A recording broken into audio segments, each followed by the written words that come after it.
पढ़ते पढ़ते युग मोया, पंडित भया न कोय। 2.5 अक्षर प्रेम का, पढ़े सो पंडित होय। पूजहि विप्र सकल गुणहीना, पूजहि नहीं क्षुद्र वेद परवीना। पर उपदेश कुशल बहुतेरे, नहीं आचरण बहु घनेरे। ये जो संस्कार संस्कृति है वो ईमानदारी, समझदारी, जिम्मेदारी, बहादुरी का संकेत करती है, संदेश देती है कि विप्र की पूजा होनी चाहिए। विप्र यानी परम विचार वाला, जिसके विचार से परमात्मा व्यक्त होते हों, परमात्मा की अभिव्यक्ति होती हो। कि जितनी व्यवस्था है जीवन की, सृष्टि की, उस परमात्मा की व्यवस्था को हम अंगीकार भी कर रहे हैं, सभी लोग अंगीकार कर रहे हैं। अंगीकार ही नहीं, हम उसी व्यवस्था को स्वीकार भी कर रहे हैं। यहाँ क्षुद्र रावण को संकेतित किया गया है कि रावण वेदों का, चारों वेदों का ज्ञाता था। संसार की सभी उपलब्धि उसके पास थी, लेकिन उसका जीवन सत्य के लिए उपलब्ध नहीं था। क्षुद्र का पर्याय है भूख, क्षुधा, क्षुधा में ही भूख होती है। जिसकी भूख कभी शांति ना होती हो,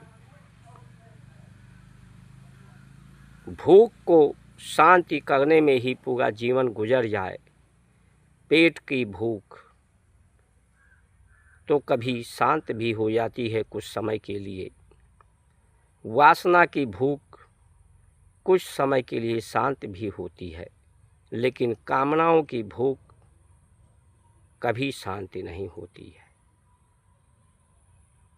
तो जो जीवन भर भूखा ही रहते हैं, उनकी भूख ही नहीं भरती, वो क्षुद्र हैं।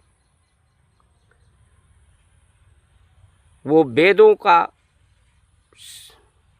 सभी शब्दों का, सभी विज्ञान का भी उन्हें ज्ञान हो जाए, तब भी उनकी द्वारा बनाई हुई व्यवस्था दुखदाई ही होती है। उनका मार्ग दुर्गम और दुर्गति प्राप्त कराने वाला होता है। इसी का उदाहरण कबीरदास जी ने कहा, पढ़ते पढ़ते युग मोया। पढ़ते पढ़ते कोई ज्ञानी नहीं हो सकता सिर्फ पढ़ने से, पढ़ने लिखने से, क्योंकि जीवन का उद्देश्य, जीवन प्रसन्नता के लिए है, स्वस्थ रहने के लिए है, संतुष्ट रहने के लिए है, जीवन में कर्मों से संतोष प्राप्त करने के लिए है। जीवन ये साधन धाम मोक्ष कर द्वारा, ये मोक्ष यानी मुक्ति के लिए है, स्वतंत्रता के लिए है। दोष से स्वतंत्र हो, इंद्रियों, मन, चित्त, वृत्तियों के जो गति हैं, अधिक गति, उनसे दोष पैदा होता है, उससे स्वतंत्र हो। जो आहार से दोष आता है, विचार में दोष आता है, उससे स्वतंत्र हो। अधिभार से स्वतंत्र हो कि कोई किसी पर भार न बने। पितृ ऋण, देव ऋण, ऋषि ऋण से मुक्त हो, बीमारियों से मुक्त हो, अज्ञानता से मुक्त हो, जो मुक्त है वही स्वतंत्र है। पर उपदेश, दूसरों के भलाई के लिए जो उपदेश होता है, उपदेश का पर्याय ही यही है कि वो यानी अपने लिए, स्वयं के लिए आदेश होता है। पहले वो स्वयं के आदेश, उस उपदेश का आचरण स्वयं में हो, उस उपदेश से स्वयं सुखी हो, आत्म संतुष्टि मिलती हो, आत्मबल मिलता हो, आत्म अनुभूति मिलती हो। दूसरे को उपदेश करें, उसे स्वयं आचरण में ना लाएं, ऐसे लोग सज्जन नहीं होते। तो प्रश्न ये उठता है कि आज क्या देश स्वतंत्र है? देश आज भी अंग्रेज़ों से स्वतंत्र है, लेकिन अंग्रेजी व्यवस्था से स्वतंत्र नहीं है। देश में अंग्रेजी शिक्षा से, जो अंग्रेज बनाने वाली फैक्ट्री है, अंग्रेजी मानसिकता, अंग्रेजी विचार, अंग्रेजी व्यवस्था, अंग्रेजी चिकित्सा, अंग्रेजी न्याय व्यवस्था, प्रशासनिक व्यवस्था, जो सत्य सनातन परंपराओं के विरुद्ध है, जो व्यापारिक मानसिकता है, दूसरे का लाभ को सीमित करके अपने लिए अधिक से अधिक लाभ प्राप्त करने की व्यवस्था है। इसलिए जो लोग आज चाहे आरक्षण हटाओ की बात कर रहे हों, देश बचाओ की बात कर रहे हैं, आज इस से समस्या का समाधान नहीं होगा। क्योंकि अगर आप प्रदर्शन करते हैं तो आपको बेईमान बता दिया जाएगा, सिद्ध कर दिया जाएगा, आपको अपराधी सिद्ध कर दिया जाएगा इस व्यवस्था के द्वारा। क्योंकि हजारों वर्षों से आपको बेईमान बनाया गया है, बेईमानी करने के लिए मजबूर किया गया है। आज बेईमानी ही जीवन बन गया है। आप बेईमानी नहीं कर सकते, स्वाभिमान को नहीं मार सकते, गिरा सकते, तो आप जीवन जी नहीं सकते। व्यवस्था का काम था लोगों को ईमानदार बनाना कि कोई बेईमान ना हो।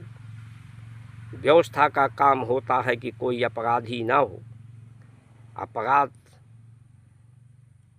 की छवि ना हो, सबकी परमात्मा की छवि हो। तो ये व्यवस्थाएं, समाधान क्या होगा? समस्या में ही समाधान होता है। संसार समस्या है, परमात्मा की व्यवस्था को स्वीकार करके ही समाधान होता है, सत्य को स्वीकार करके ही समाधान होता है। और जब दुख बढ़ जाता है, असंतोष बढ़ जाता है, अविश्वास बढ़ जाता है, अशांति बढ़ जाती है, असंतुष्टि बढ़ जाती है, आत्मग्लानि बढ़ जाती है, तो दुख बढ़ने से भी सुमिरन होता है। दुख में भी लोग परमात्मा को याद करते हैं। तो ये समस्या में ही समाधान होगा।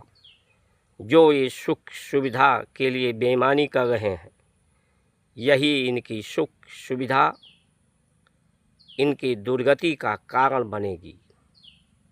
इसलिए आपको नौकरी नहीं मिली, आपको राजनीति में कोई पद नहीं मिला, तो आप संतोष करिए, क्योंकि बड़ी बेईमानी करने से आप बच गए, बड़ी अपराध करने से आप बच रहे हैं। आपको ये सी गाड़ी, बंगला, ऑफिस नहीं मिला, तो आप तप रहे हैं। तपा तपा करके ही आप सत्य के मार्ग पर जाएंगे, और सत्ता को प्राप्त करने वाले लोगों को सता करके सत्ता पर जाते हैं। इसलिए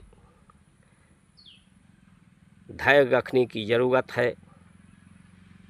कुछ समय का ही समय बचा है समाधान होने में, और सुविधा साधन के लिए जो बेईमानी के लिए तत्पर व्यवस्था बना रहे हैं उनके दुर्गति का समय आ रहा है। जय श्री राम।